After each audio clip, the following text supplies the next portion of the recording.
You think a warship is crewed by soldiers. It's not. It's crewed by fuel. The glory of Saul has been flying for 700 years. And somewhere in the lower decks, the bodies of every man who ever served are still plugged into the walls. They're not dead. They're part of the ship now. And if you serve long enough, you will be, too. I learned the truth about service on my 16th day aboard the Glory of Saul, when I found the first body folded into the conduit housing like a prayer pressed between pages. My name is Corvin Hale, and I was assigned to the Glory of Saul as a junior void rigger 3 months after my 18th birthday, which means I had already survived longer than most boys pulled from the Hive recruitment tithes. The battleship was a Mars-forged Leviathan, 10 kilometers of iron and faith wrapped around a core so old that the tech priests whispered its keel had been laid during the founding of the Segmentum Solar itself. When I first saw it through the viewport of the personnel lighter, hanging in the black like a cathedral, someone had launched into the stars and forgotten to call back. I felt something I mistook for pride. That feeling lasted exactly as long as it took for the lighter to dock, for the pressure doors to hiss open, and for the smell to reach me. It was not the stink of unwashed bodies or recycled air, though both were present. It was the scent of oil older than my bloodline, of incense burned in quantities that suggested desperation rather than reverence, of metal that had been heated and cooled so many times it had developed its own mineral breath. Underneath it all was something else, something I would not have words for until much later. The smell of a place that consumed people the way a forge consumes coal, steadily and without preference. The deck officer who processed my assignment was a woman named Corvash, a void born with skin so pale it looked like parchment stretched over bone. And she spoke without looking at me as she branded my left forearm with the crude designation mark. The last brand hissed, and I bit down on my tongue hard enough to taste copper. But she continued speaking in that same flat monotone, explaining that I would be assigned to Subdeck 9, Compartment Theta, under Gangavel, that my shift rotation was 8 hours labor, 4 hours rest, 8 hours labor, 4 hours rest, cycling without cessation except for mandated prayer, observances and nutrition allotment, and that failure to report for shift constituted dereliction, punishable by flogging or worse, depending on the mood of the ship's commissariat. She told me all of this while the flesh of my arm was still smoking, and when she finally looked at me, her eyes were the color of dirty ice. "Welcome aboard the Glory of Saul," she said. "The Emperor protects." I repeated the phrase because it was expected, and she handed me a data slate with my bunk assignment and dismissed me with a gesture that suggested I had already ceased to exist in her awareness. I learned quickly that this was how officers regarded the riggers, as components, as interchangeable parts in a vast mechanism whose true function we were never meant to understand. We were the hands that reached into spaces too small for servitors, the bodies that could be sent into radiation-flooded compartments with nothing but rebreather masks and the promise of the Emperor's mercy. The eyes that checked welds and seals in the dark places where the ship's machine spirit grew restless and hungry. Deck 9 was 17 levels below the primary habitat decks, accessible only through a series of vertical shafts that required climbing in near total darkness because the lumen strips had failed decades ago and no one had bothered to replace them. The first time I made the descent, following the flickering glow marker painted by some long-dead rigger on the ladder rungs, I counted 412 rungs. Before my boots hit solid deck plating, the air down there was 10 degrees colder than the upper decks, and it moved in strange patterns, gusting from vents that should have been sealed and falling still in corridors that should have had active circulation. I learned to read those air currents the way a sailor reads the sea, because they told you things the official deck plans did not. Where the ship's skeleton was cracked and weeping atmosphere. Where the machine spirits' attention was focused. Where the temperature differentials meant a plasma conduit was running too hot or a coolant. Line had developed a slow leak that would eventually kill everyone in the compartment.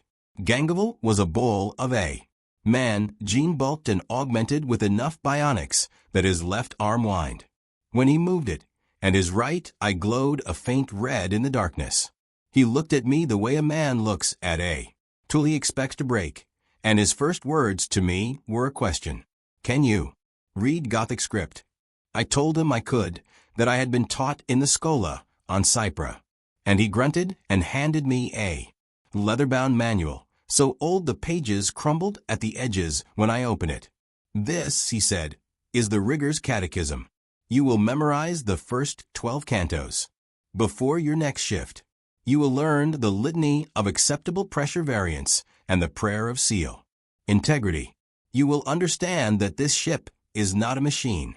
It is a living temple, and we are the monks who tend its needs. Fail to show proper reverence, and the glory will kill you. Fail to perform your duties, and I will kill you. Do you understand?" I said I did, though I understood nothing, and he assigned me a bunk in a compartment that housed 23 other riggers, most of them older than me by a decade or more, most of them bearing the scars and augmetics that came from years of service in the bowels of an Imperial warship. My bunk was a shelf of metal 18 inches wide, with a thin mattress that smelled of mildew, and a blanket that had been patched so many times it was more thread than fabric. Above me, someone had scratched a series of marks into the metal, hundreds of them arranged in groups of 5. I did not ask what they represented. I already knew. The first week was an education in pain.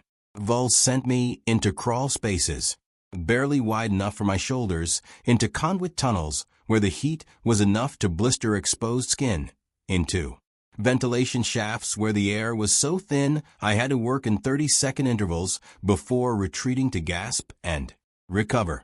I learned to move in the dark by touch alone, to identify different types of cabling by the texture of their insulation, to distinguish the healthy hum of a functional plasma relay from the stuttering whine that meant imminent failure. I learned that the ship made sounds no schematic could account for, groaning deep in its superstructure like a beast in pain, chiming from empty compartments where no bells existed, whispering in the vents that almost sounded like voices if you listened long enough. I learned not to listen. The other riggers taught me the unwritten rules, the ones that kept you alive when the official regulations failed. Never work alone in the starboard tertiary coolant manifold, because the machine spirit there was malevolent and had crushed 3 men in the past year by closing blast doors that should have been mechanically locked open. Never touch the brass plating in subdecks 7 because it carried a charge that the tech priest insisted was impossible, but which had stopped the heart of a rigger named Corso just 2 months prior. Never look directly at the servitors in the reclamation bay, because some of them still had enough human awareness left to recognize pity, and pity made them scream. I learned that the glory of Saul had been in active service for 700 years, that it had fought in campaigns, whose names I had never heard, that its kill tally included 2 orc cruisers, 1 chaos raider, and something the older riggers called the weeping vessel, which they would not describe except to say that the compartments where its survivors had been quarantined were still sealed, and would remain so until the ship itself died. I learned that the battleship's crew numbered somewhere between 15 and 20,000 souls, though no one knew the exact figure, because the personnel records were maintained by servitors who had begun to corrupt their own data decades ago, duplicating some names and erasing others, so that men who had died in the line of duty still appeared on shift rosters, while living riggers found themselves listed as deceased and had to fight the administratum for months to reclaim their rations. I learned that time moved differently in the deep decks, that shifts which should have lasted 8 hours somehow stretched to 10 or 12. That rest periods vanished into moments of confused half-sleep where you could not remember lying down or waking up. The chronometers in Subdeck 9 disagreed with each other by margins of up to 3 hours. And when I asked Vull about it, he told me to stop asking questions that had no useful answers. The machine spirit feels time differently than we do, he said.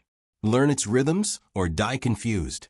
On my 16th day aboard, I was sent to repair a pressure seal in a section of Subdeck 9 that I had never accessed before. A long corridor marked on my data slate as Compartment Theta Secundus 9, which made no grammatical sense, but which I had learned to accept as typical of the ship's labyrinthine designations.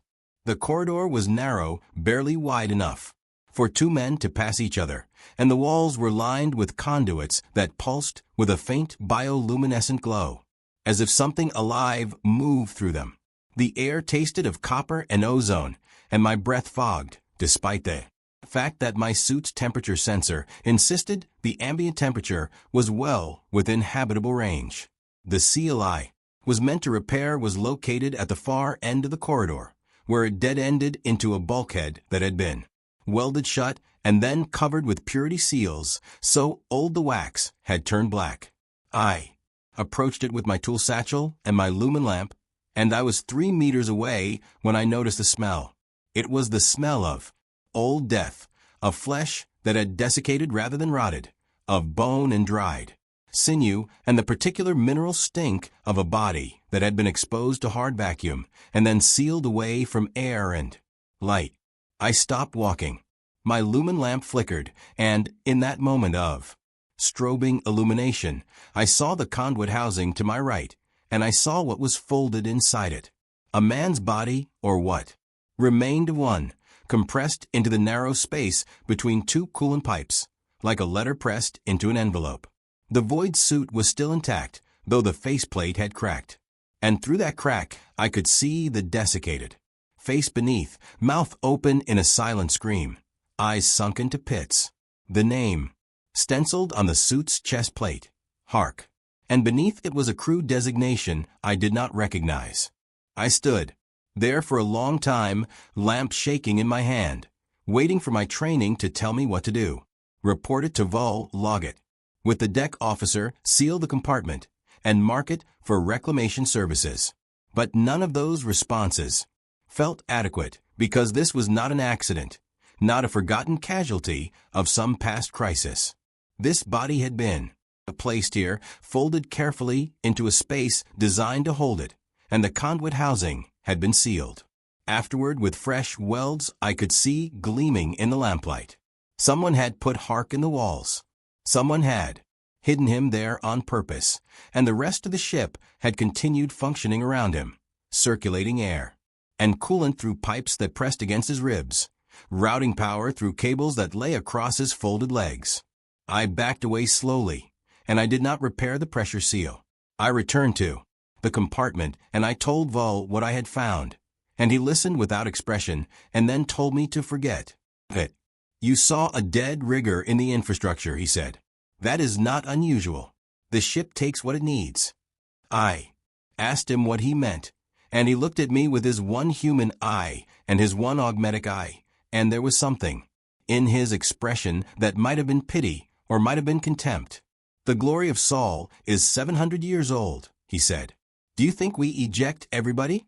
Do you think we perform full funeral rites for every man who dies in the deep decks? We are 17 levels below the primary hull. The dead stay where they fall, or where the ship decides to keep them. You will see more before your service ends. Learn to step over them.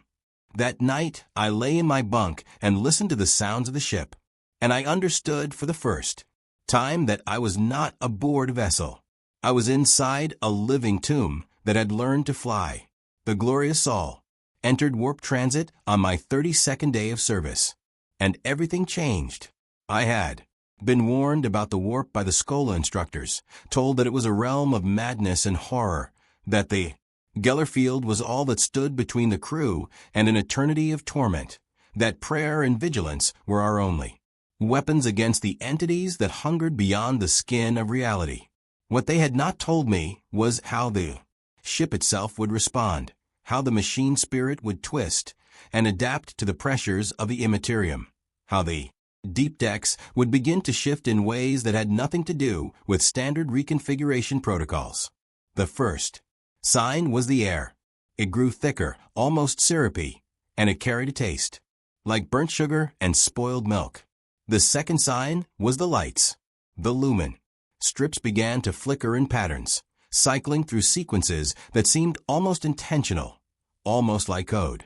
The third sign was the corridors themselves, which began to terminate in places they had not terminated before, to branch into access ways that did not appear on any schematic, to loop back on themselves in geometries that made my eyes ache when I tried to follow them.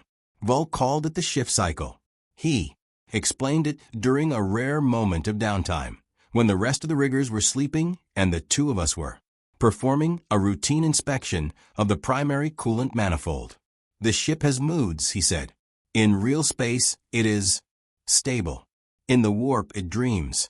And when it dreams, the decks rearrange themselves according to logics we do not understand. You will learn to navigate by feel, by instinct. Trust your gut, more than your maps. The maps lie. The ship does not. I asked him if the officers knew about this, and he laughed, a sound like grinding metal. The officers live in the upper decks, he said. They see what the ship wants them to see. Down here, we see the truth. The shift cycles were not random.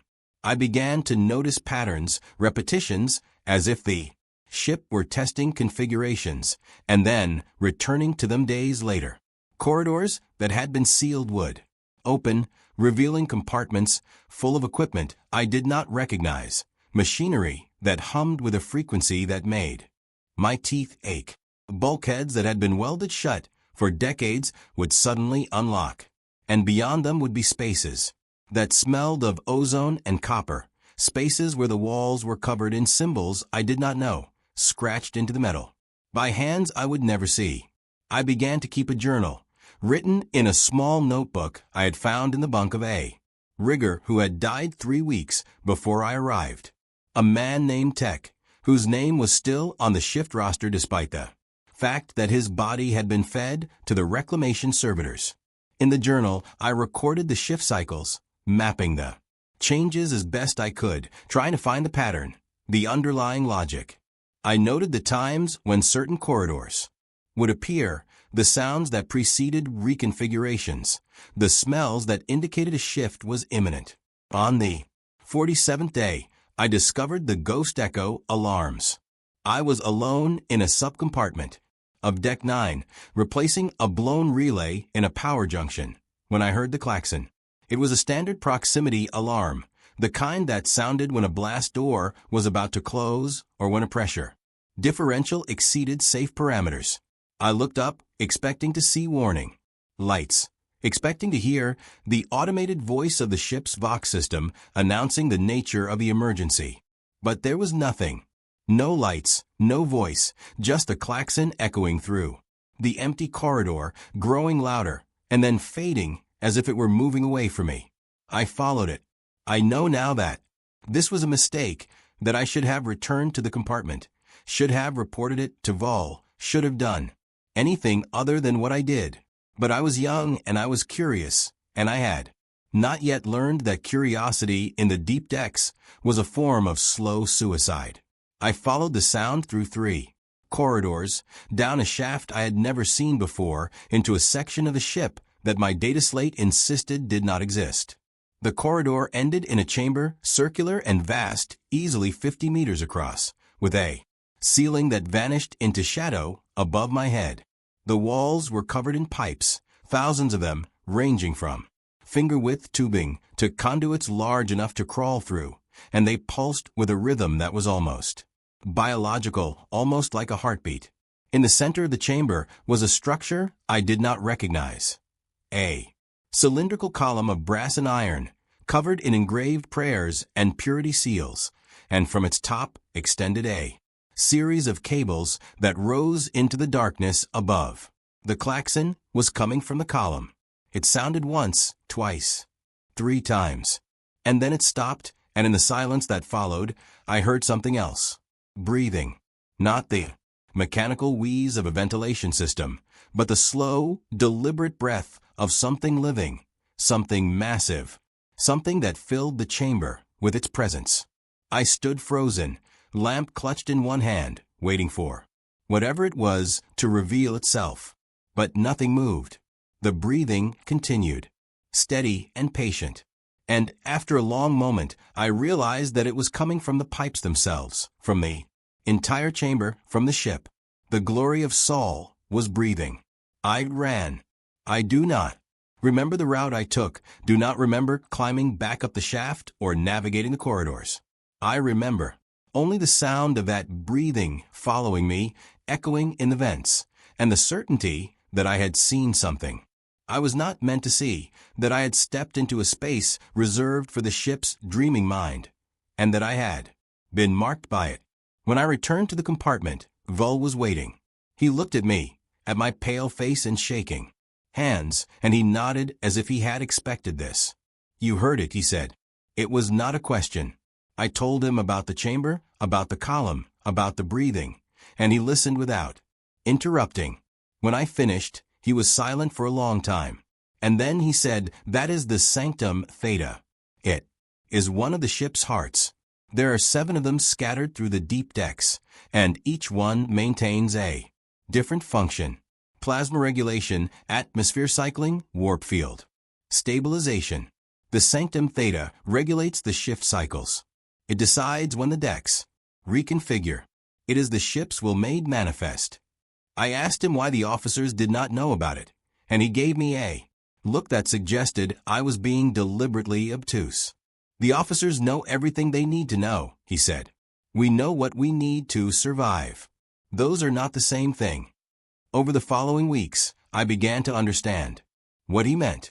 The officers lived in a different ship than we did, a vessel of clean corridors and functioning lights, of order and discipline and the illusion of control.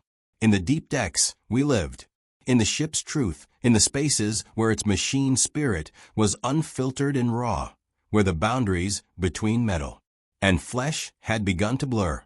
I saw servitors that wept oil from their optical sensors. I saw cables that bled when they were cut.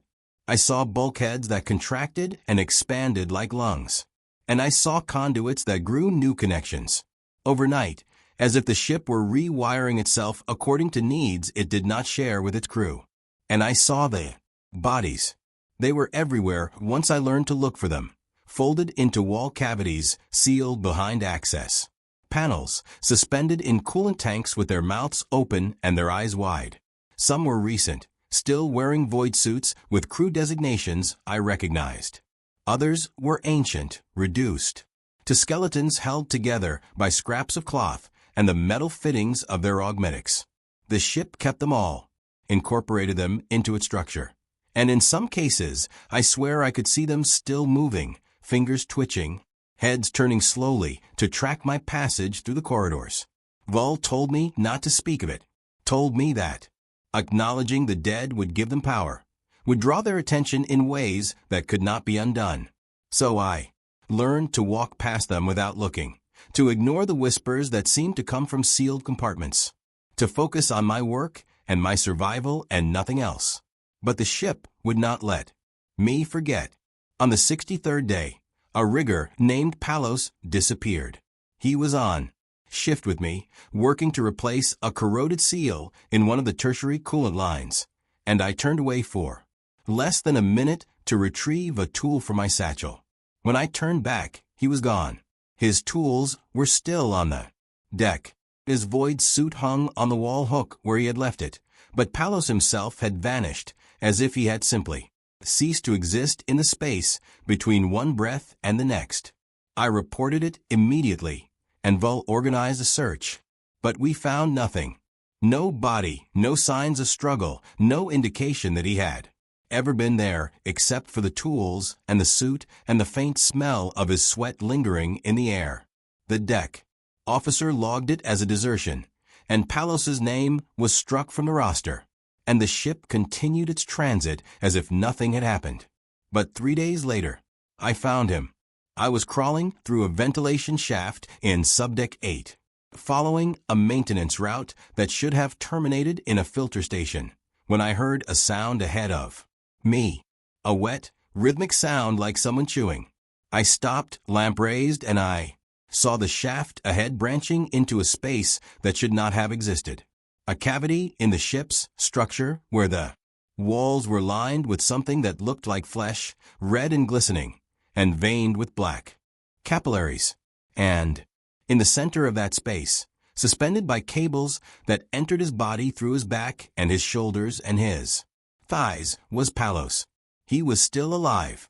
His eyes moved, tracking my approach, and his mouth worked as if he were trying to speak, but no sound came out except for a low, continuous moan. The cables pulsed, and I could see fluid moving through them, draining from his body and then pumping back in. And I understood, with a horror that made my vision narrow and my hands shake, that the ship was feeding on him, that it had taken him and plugged him into its own circulatory system, and that it was keeping him alive for reasons I could not begin to comprehend. I tried to reach him, tried to pull the cables free, but they would not budge. And when I touched them, they were warm and slick, and they pulsed under my fingers like living things. Palos's eyes met mine, and I saw recognition there, and I saw pleading, and I saw something else, something that might have been resignation or might have been relief. I could not save him. I did not have the tools, did not have the strength, did not have the knowledge. So I did the only thing I could do. I whispered the prayer for the dying, the one my mother had taught me before the tithe takers came for me, and I watched as something in Palos's eyes went still, as if he had heard me and understood and let go. Then I crawled backward out of the shaft, and I sealed the access hatch, and I told no one what I had seen. That night, lying in my bunk with the sounds of the ship groaning around me, I understood that the glory of Saul did not simply contain the dead. It consumed them. It took their bodies and their minds and their memories, and it folded them into itself, sustaining its own vast and ancient life with the remnants of those who serve it. We were not crew, we were fuel. The warp transit stretched on, days bleeding into weeks, weeks into months, until I lost count and stopped trying to keep track. The shift cycles grew more frequent, more erratic, and entire sections of Subdeck 9 began to vanish from the schematics, replaced by notations that read under reconfiguration or awaiting tech priest approval, which everyone understood to mean that the ship had claimed those spaces for itself and no longer permitted human access. More riggers disappeared. Vento, Merrick, a woman named Shay, who had survived 8 years in the deep decks and who should have known better than to work alone. Their names were struck from the roster. Their bunks reassigned, and the rest of us continued our shifts as if they had never existed, because to do otherwise was to acknowledge the truth, and the truth was unendurable. I began to have dreams, or what I thought were dreams, though I was never certain I was actually asleep when they came.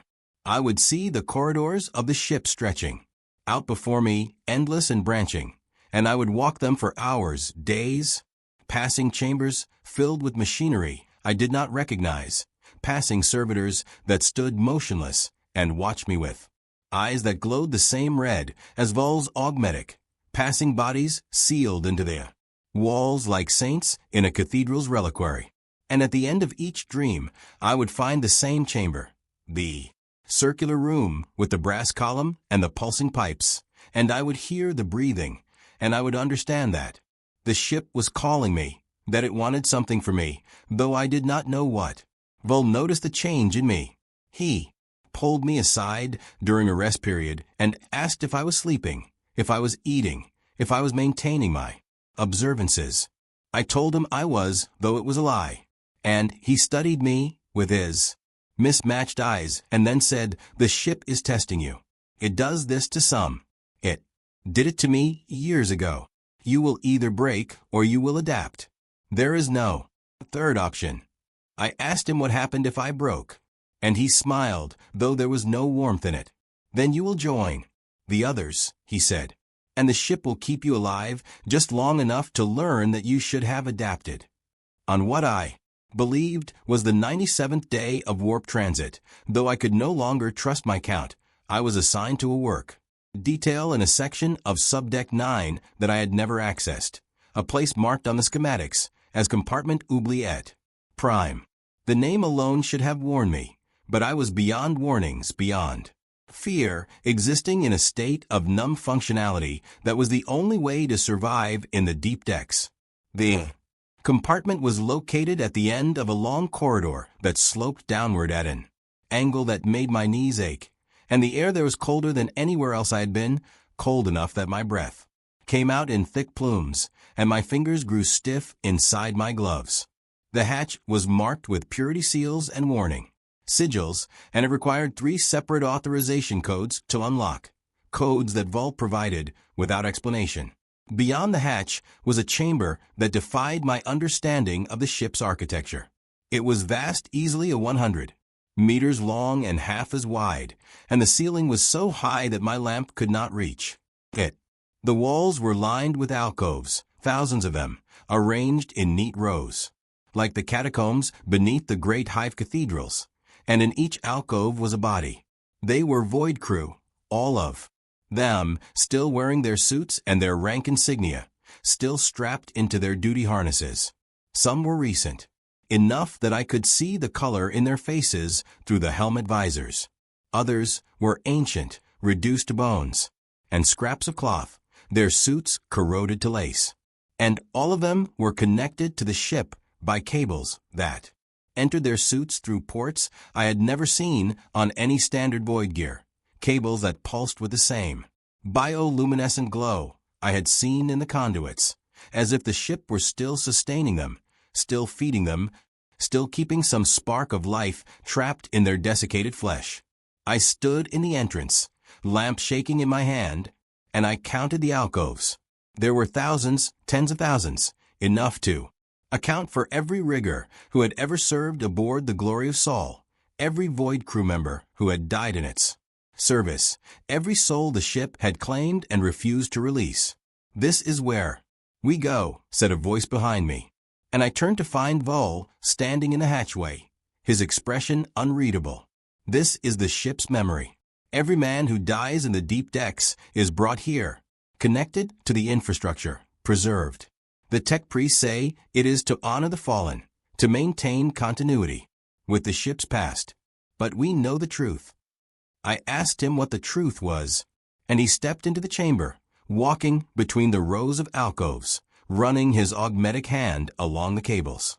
"The truth is that the Glory of Sol does not forget," he said. "It does not forgive. It does not release.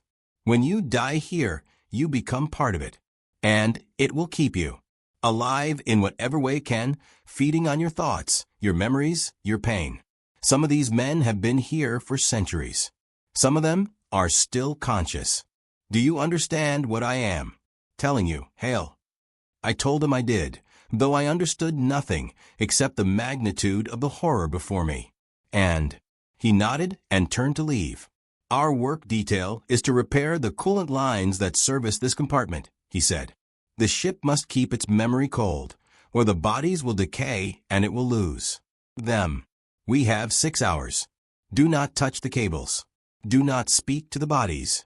And do not look too closely at their faces, because some of them will recognize you, and that recognition will damn you." We worked in silence, Vol and I and 3 other riggers, whose names I did not know, replacing corroded fittings and sealing leaks in the coolant system that kept the oubliette cold. The entire time I was aware of the bodies watching us, or the bodies that still had eyes to watch with, and I was aware of the cables pulsing, and I was aware of the ship breathing around us. And I understood that this chamber was not an exception, not an aberration. It was the rule. This was what the Glory of Sol did to everyone who served it. This was the fate that awaited all of us. When the work was complete, we sealed the hatch and returned to the upper sections of Subdeck 9, and Vol dismissed the other riggers and pulled me aside. You asked me once what happens if you break, he said. Now you know. You become one of them. But there is a way to avoid it, a way to ensure that when you die cleanly, that the ship does not claim you. Do you want to know what it is? I said yes, because I was desperate, because I had seen the oubliette and I knew I would rather die in any other way than end up in one of those alcoves. And Vol leaned close and whispered, You recite the litany of submission, he said. You speak it alone, in a place where the ship cannot hear you, and you offer yourself willingly. And if you mean it, if you truly submit, the ship will take you quickly and will not preserve you. It is the only mercy it knows. He gave me a copy of the litany, written on a scrap of parchment so old it felt like skin, and he told me to memorize it, to keep it close, and to use it only when I was certain that death was inevitable. Then he walked away, leaving me alone in the corridor with the parchment in my hand, and the knowledge that I had been given a weapon I prayed I would never need to use. The warp storm hit on what I think was the 103rd day, though by then I had stopped keeping track, had stopped trusting the chronometers, had stopped believing that time in the deep decks bore any relation to time in the rest of the Imperium. It began with a sound, a low thrumming that vibrated through the hull, through the deck plating, through my bones. The lumen strips flickered and went dark, plunging the corridors into absolute blackness, and then they came back on, but wrong, casting a sickly purple light that made everything look diseased. The air grew thick, almost liquid, and it tasted of ash and burnt copper, and I could hear voices in the vents, whispering in languages I did not know, chanting in rhythms that made my head ache. The shift cycles accelerated. Corridors that had been stable for weeks suddenly terminated in blank walls. Hatches that had been sealed opened onto spaces that had not existed moments before. I saw alcoves appear in the middle of walls, saw bodies tumble out of them, ancient and desiccated, clattering to the deck like broken dolls. I saw servitors malfunction, tearing at their own faces with their manipulator claws, screaming binary shrieks that resolved into pleas for death. I saw cables writhe like serpents, saw bulkheads bleed, saw lumen strips pulse in time with a heartbeat that was not my own, and the crew began to disappear faster. Not just riggers now, but gangers, deck officers, even a tech priest who had come down to perform a routine blessing and who vanished between one prayer and the next, leaving behind only his mechadendrites, which continued to twitch on the deck for hours afterward. The roster was meaningless. The shift rotations collapsed. We worked when we could, slept when exhaustion forced us, and tried not to think about the fact that the ship was consuming us at a rate that suggested it was preparing for something, gathering strength, feeding itself in anticipation of an effort, whose nature we could not guess. Vol grew quiet. He stopped assigning work details, stopped enforcing the regulations, stopped pretending that any of this was normal or survivable. He spent his time in the compartment, sitting on his bunk, staring at nothing. And when I asked him what was happening, he looked at me with eyes that had gone dull and said, "The ship is waking up. We are in the deep warp now, and it is dreaming, and its dreams are hungry. Stay close to the compartment. Do not wander. And if you hear your name spoken in the vents, do not answer, because it is not your name anymore. It is the ship, learning to call you." I tried to follow his advice, tried to stay in the compartment, but the ship would not allow it. The Vox would summon me to phantom work assignments, to corridors that did not exist, to chambers where I would find nothing but darkness and the sound of breathing. I would return to the compartment hours later, or days later, with no memory of the time between, with my tools missing and my hands covered in oil I did not remember touching. I began to see the others, the ones who had disappeared. Palos still, suspended in the ventilation shaft, his eyes following me as I passed. Shay, standing at the end of a corridor, her void suit torn open and her chest cavity filled with cables. Vento sealed into a bulkhead, his face pressed against the metal, his mouth moving in silent screams. They were everywhere woven into the ship's structure, and I understood that they were not dead, not truly, that the ship had claimed them, and was keeping them alive in states that mocked the very concept of life, and that I would join them soon if I did not find a way to escape. But there was no escape. The glory of Saul was in warp transit, and even if I could reach the upper decks, even if I could find a way to the shuttle bays or the savior pods, there was nowhere to go, nothing beyond the Geller field except the howling madness of the Imperium. So I did the only thing I could do. I memorized the litany of submission. I spoke it to myself during the long hours of work, whispered it in the darkness of my bunk, repeated it until the words lost meaning, and became simply sounds, rhythms, a mantra against the encroaching horror. I do not know if I believed it would save me. I do not know if I believed anything by that point, but it gave me something to focus on, something to hold on to, and that was enough. The end came on a day I cannot number, in a corridor I cannot name, in a moment that felt both sudden and inevitable. I was alone, crawling through a maintenance tunnel that had not existed the day before, following a false alarm that the Vox had given me when the walls began to contract. It was slow at first, a gradual narrowing that I barely noticed. But within minutes, the tunnel had shrunk to the point where I could no longer turn around, could barely move forward, and I understood with a clarity that cut through my exhaustion and my fear that the ship was closing around me, that it had decided to claim me, and that I had perhaps 60 seconds before I would be crushed or absorbed or transformed into something that was no longer recognizably human. I stopped crawling. I lay still in the narrowing darkness, feeling the metal pressing against my back and my shoulders and my skull, and I began to recite the litany of submission. I submit to the glory of Saul, I whispered. I submit to its will and its needs. I offer myself willingly, without reservation, without fear. I am a servant of the Imperium, a child of the Emperor, and I give my flesh and my spirit to the machine that carries his light into the void. Let my death be swift. Let my service be remembered. Let the ship take what it needs and release what it does not. I spoke the words clearly, slowly, meaning every syllable, and I felt something shift in the tunnel around me. The pressure eased. The walls stopped contracting, and in the silence that followed, I heard a sound that might have been the ship breathing, or might have been something else, something that recognized my submission and accepted it. The tunnel widened just enough for me to crawl forward, and I emerged into a corridor I recognized, one of the main arteries of Subdeck 9, and I stood on shaking legs and looked around and understood that I had been tested, and that I had passed or failed or simply survived, and that the distinction no longer mattered. I made my way back to the compartment, and I found it empty.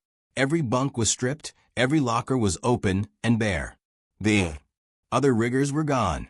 Vol was gone, and I was alone in a space that smelled of oil and incense, and the particular chemical tang of fierce sweat dried into metal. I sat on my bunk, the one with the tally marks scratched into the frame above it, and I added one more mark, and then I lay down and closed my eyes and waited for the ship to tell me what came next. The glory of Saul exited warp transit 17 days later, or 17 hours, or 17 weeks. Time had ceased to have meaning, and I had ceased to trust my perceptions. The transition was violent, a lurching shudder that threw me from my bunk and sent tools and equipment clattering across the deck. And for a moment, I thought the ship was tearing itself apart, that the Geller field had failed, and the warp was flooding in. But then the emergency lumen strips activated, bathing the compartment in clean white light, and I heard the Vox crackle to life, and a voice I did not recognize announced that we had successfully translated to real space, and that all hands were to report to their duty stations for post-transit inspections. I stood slowly, testing my legs, and I made my way to the corridor, and I found it transformed. The walls were clean, the lumen strips functional, the air fresh and cool. The shift cycles had stopped. The ghosts were gone. The ship had returned to its normal configuration, or what passed for normal, and it was as if the long nightmare of the warp transit had never happened. I climbed the 17 levels to the upper decks, and I reported to the deck officer, a different woman than the one who had processed my arrival, and she looked at me with mild surprise and asked where I had been for the past 3 months. I told her I had been in Subdeck 9 performing my duties, and she frowned and consulted her data slate and told me that according to the records, I had not logged a single shift in over 90 days, that I was listed as a deserter, and that I should consider myself fortunate that the commissariat had more pressing concerns, or I would be facing summary execution. I did not argue. I accepted the reprimand, accepted the dock pay, accepted the notations on my service record, and I returned to Subdeck 9 and resumed my shifts as if nothing had happened. But everything had happened. The other riggers had returned, or new riggers had been assigned. I could not tell which. Vol was still the gang boss, still gave orders in the same flat monotone, still looked at me with his mismatched eyes. But when I asked him about the warp transit, about the shift cycles, about the disappearances, he stared at me as if I had lost my mind and told me that the transit had been routine, that we had lost only 2 riggers to accidents, and that I should stop inventing problems where none existed. I checked the roster. Palos was listed as active duty. Shay was scheduled for a shift in Subdeck 7. Vento had been promoted to assistant gang boss. The oubliette was not on any schematic. The sanctum Theta did not exist. I understood then that the ship had 2 faces, 2 realities, and that which one you saw depended on what the ship wanted you to see, on what the machine spirit decided to reveal. In real space, the glory of Saul was a functioning warship, ancient but serviceable, crewed by loyal servants of the Imperium. In the warp, it was something else, something that fed on its crew and folded them into itself, and kept them alive in states that defied comprehension.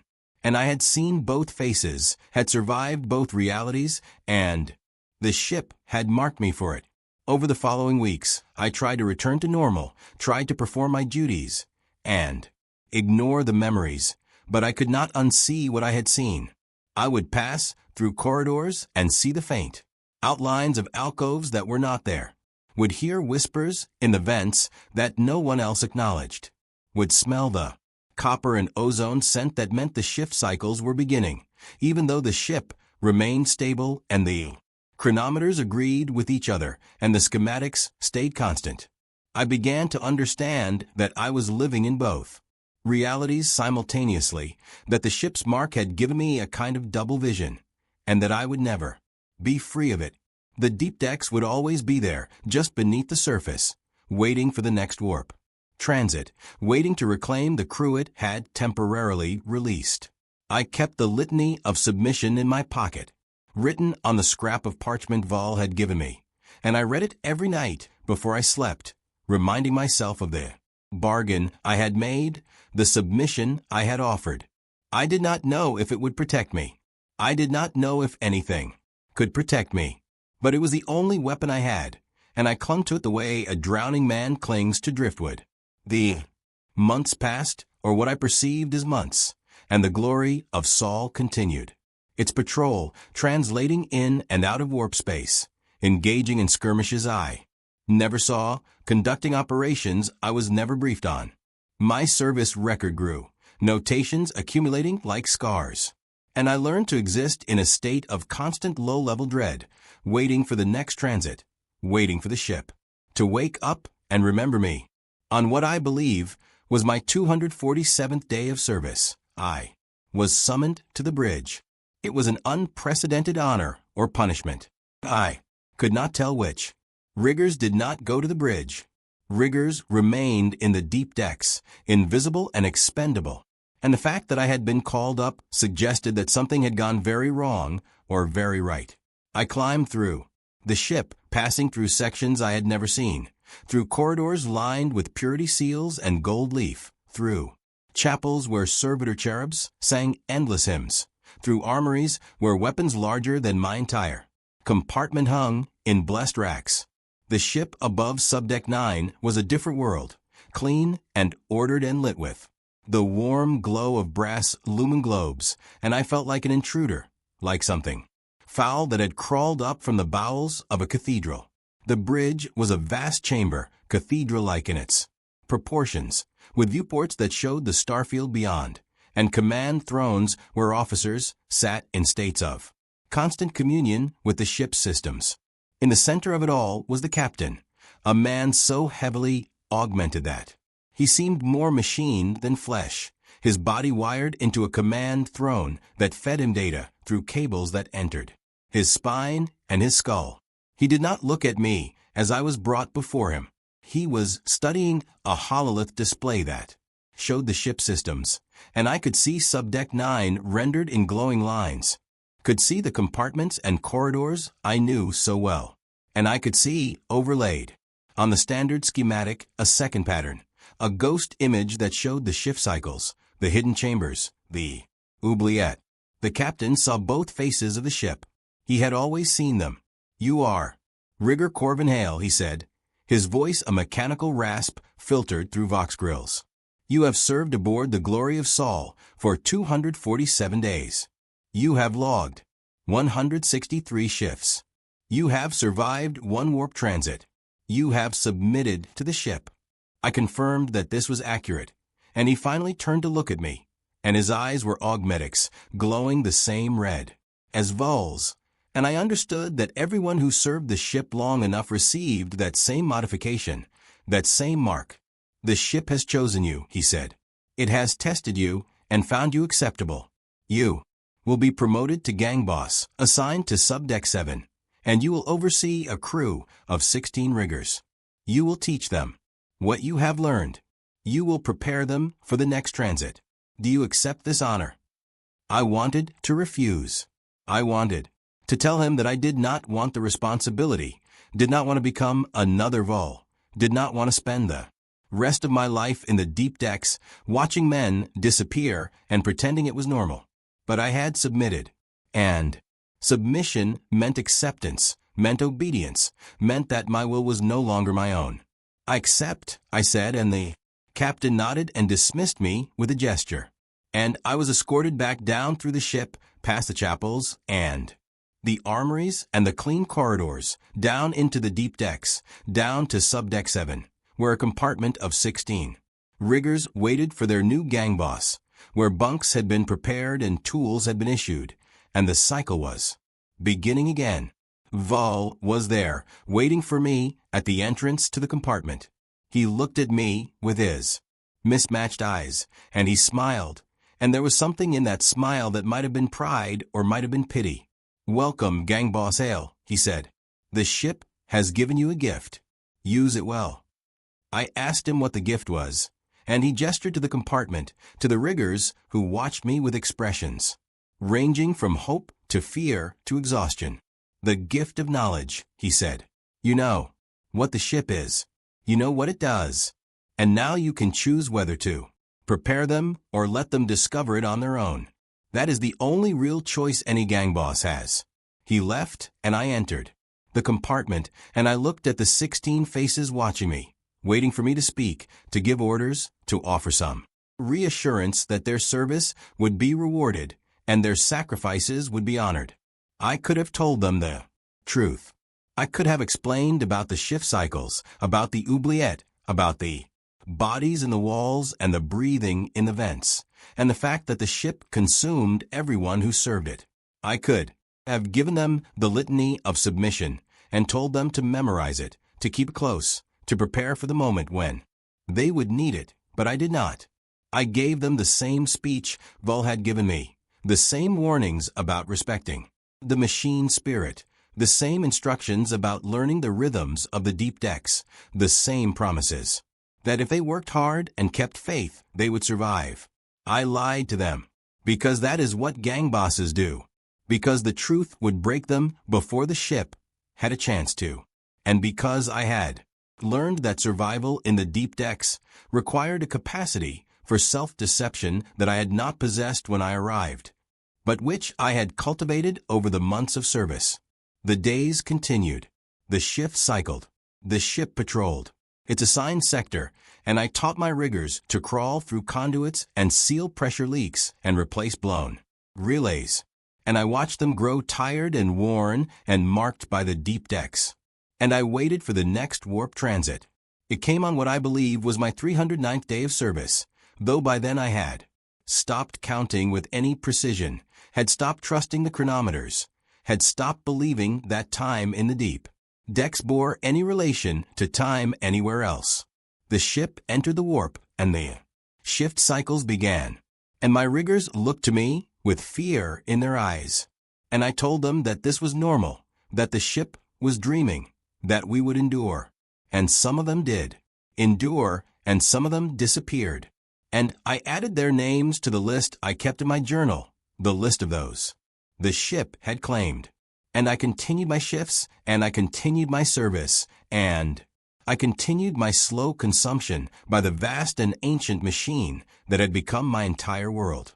I am writing this now, in a moment of clarity, in a rest period between shifts, in the compartment where my riggers sleep, and where the walls breathe, and where the cables pulse with bioluminescent light.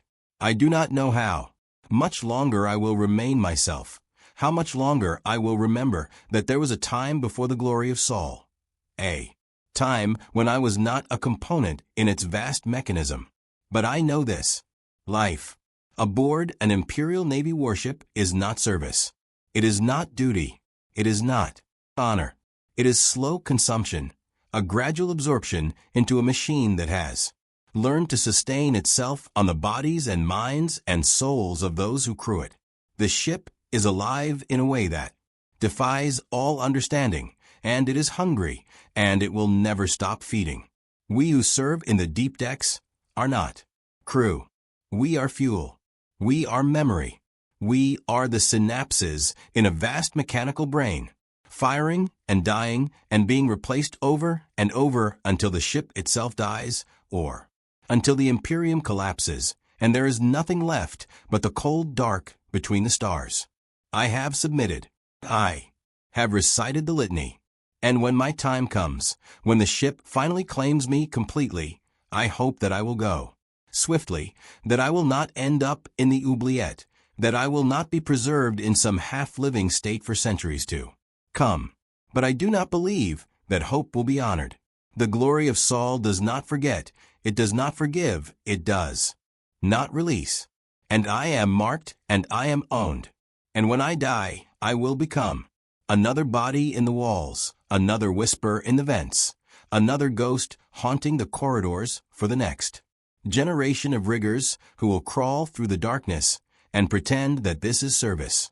This is what life is, like inside an Imperial Navy warship. This is the truth they do not tell you in the Schola, the truth that lives beneath the propaganda and the anthems and the promises of glory. You are not serving the emperor. You are feeding a machine, and the machine is always hungry. I have 16 riggers under my command. I have taught them to survive. I have lied to them about the nature of their service. And when the next warp transit comes, I will watch some of them disappear, and I will add their names to the list. And I will continue, because that is what gang bosses do, because the ship demands it, because I have submitted. The litany is in my pocket. The parchment is worn from repeated handling. The words, fading but still legible. I recite it every night, every morning, every time I feel the walls beginning to close around me. It is my only prayer now, my only comfort. I submit to the glory of Saul. I submit to its will and its needs. I offer myself willingly, without reservation, without fear. The ship breathes around me. The cables pulse. The bodies in the walls turn their heads to watch me pass. And I continue my shifts because there is nothing else to do. Because service is all that remains. Because I am part of the machine now, and the machine will not let me go. This is life aboard an Imperial Navy warship. This is the reality beneath the glory. This is the truth. And the Emperor, if he is watching, if he cares, does not protect us from this. He cannot. Or perhaps he simply chooses not to, because we are expendable. Because the Imperium needs its warships more than it needs the souls of those who crew them. Because the machine is more valuable than the fuel that powers it. I do not hate him for this. I do not blame him. I simply understand, with a clarity born of exhaustion and horror and resignation, that my life was never my own, that it belonged to the Imperium from the moment the tithe takers came for me, and that the glory of Saul is simply claiming what was always rightfully its. The shift bell is ringing. My riggers are waking. Another cycle is beginning. And I will rise from my bunk, and I will gather my tools, and I will descend into the deep decks, and I will perform my duties, because that is what I am, because that is all I am, because the ship demands it. The glory of Saul sails on through the void, carrying its cargo of the living and the dead. And I sail with it, and I will sail with it until the day the ship decides it has taken enough from me and folds me into its walls and keeps me there forever. Another memory in its vast and hungry consciousness. Another whisper in the vents for the next generation to ignore. This is service. This is duty. This is life inside an Imperial Navy warship. And it will never end.